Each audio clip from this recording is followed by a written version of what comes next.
애틀랜타 라디오 코리아 4월 27일 화요일 오늘의 한 뉴스입니다. 미 연방정부 계약직 근로자의 최저 시급을 기존 10.95달러에서 15달러로 인상할 예정입니다. 백악관은 조 바이든 대통령이 오늘 이런 내용의 행정명령에 서명할 예정이라고 밝혔습니다. 이번 행정명령의 적용 대상은 공무원이 아니라 정부와 근로계약을 맺은 민간인들입니다. 바이든 대통령은 대선 공약으로 2025년까지 전국 모든 근로자의 최저 시급을 현행 7.65달러에서 15달러로 올리는 안을 내세웠습니다. 이번 조처로 이 같은 공약 이행이 한 걸음 더 가까워졌다는 평가가 나옵니다. 다만 이번에 인상된 시급이 곧바로 적용되는 것은 아닙니다. 내년 3월 30일 이후 신규 계약부터 적용된 뒤 기존 계약을 갱신하는 경우로 확대될 예정입니다. 앤디 슬라빗 백악관 코로나19 대응팀 선임 고문은 어제 트윗을 통해 미국이 6천만 회분의 아스트라제네카 백신을 이용 가능할 때 다른 나라에 내놓을 것이라고 밝혔습니다. 젠 사키 백악관 대변인도 브리핑에서 향후 몇 개월 동안 미국산 아스트라제네카 백신을 공유할 옵션들을 검토하고 있다며 다른 국가에 대한 지원 방침을 확인했습니다. 사키 대변인은 어디에 어떻게 공유할 것인지는 결정이 내려지지 않았다고 밝혔습니다. 또 우리는 파트너 국가들로부터 다양한 옵션들을 고려할 것이라며 물론 그중 많은 부분은 직접적인 관계를 통하게 될 것이라고 설명했습니다.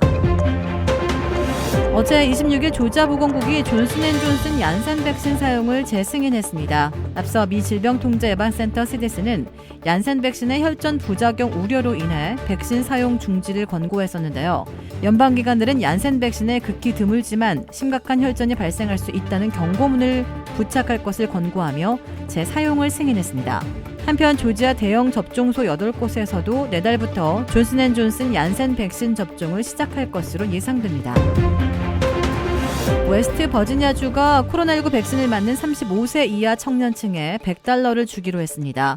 공화당 소속인 짐 저스티 웨스트 버지니아 주지사는 어제 기자회견을 통해 백신을 맞는 16세에서 35세 주민에게 $100를 준다며 이미 맞은 이들에게도 적용된다고 밝혔습니다.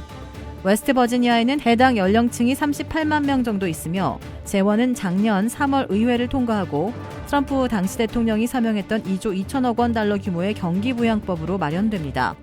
저스티스 주지사는 해당 법으로 이러한 지원이 가능한지에 대한 검토를 마쳤다고 부연했습니다. $100는 현금이 아닌 예금 증서며 수령자들이 나중에 이자와 함께 $100를 찾을 수 있다고 설명했습니다. 아카데미 시상식은 끝이 났지만 윤여정 씨의 위트와 품격을 갖춘 수상 소감의 여운은 가시지 않고 있습니다. 오스카도 브래드 피트도 들었다 놓은 74세 한국 배우 윤여정이라는 수식어도 붙였습니다. 외신에서는 내년 오스카 진행을 윤여정 씨에게 맡기자라는 얘기까지 나오면서 특별한 관심과 찬사를 보내고 있습니다. 배우 이광수가 11년 만에 SBS TV 예능 프로그램 러닝맨에서 하차합니다. 이광수 소속사에 따르면 이광수가 다음 달 24일 녹화를 마지막으로 러닝맨에서 하차한다고 밝혔습니다. 이 소속사는 이광수가 지난해 사고로 인한 부상으로 꾸준히 재활치료를 하고 있었지만 촬영 시 컨디션을 유지하기 어려웠고 멤버들과 제작진, 소속사와 긴 논의 끝에 몸과 마음을 재정비할 시간을 갖기로 했다고 설명했습니다. 도라빌에 위치한 유명 골프 브랜드 공식 딜러 노스크레스트 골프샵이 새롭게 확 바뀌었습니다. PGA 프로골퍼가 내 몸에 꼭 맞는 골프채를 추천해드립니다. 노스크레스트 골프. 주택 구매뿐만 아니라 커머셜, 웨어하우스, 비즈니스 건물까지 부동산계의 큰손 이주환 부동산.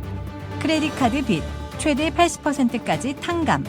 크레딧은 지켜드리고 빚은 줄여드리는 O3 컨설팅이 오늘의 한 뉴스를 후원합니다. 이상 애틀랜타 라디오 코리아 4월 27일 화요일 오늘의 한 뉴스의 고지선이었습니다.